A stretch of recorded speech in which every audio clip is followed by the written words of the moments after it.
السلام عليكم ورحمة الله وبركاته.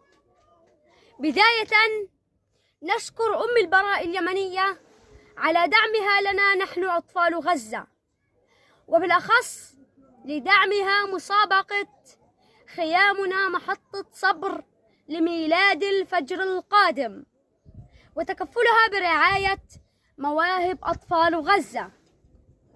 أسرانا كلمة عندما نسمعها نشعر وكأنها بألف معنى. نستشعر الرجولة والصبر، نستشعر الحرية، وبأن القيد حتما سينكسر. أسرانا القابعون خلف جدران الزنازين. أسرانا هم حكايات شعب يرفض الذل، يرفض الانكسار، وينادي بالحرية. أسرانا الذين حولوا عتمة السجن إلى قناديل من نور. أسرانا الذين حولوا من أمعائهم الخاوية دروعا من كرامة.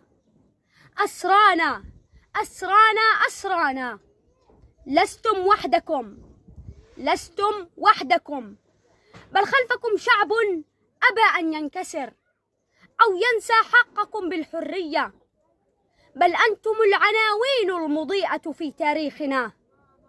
سيأتي يوم تكتب فيه أسماؤكم على أسوار القدس، لتعلموا الأجيال تلو الأجيال من هم الذين أضاءوا شموع الحرية والأمل.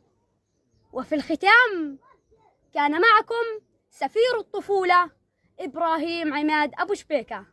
شكرا لكم.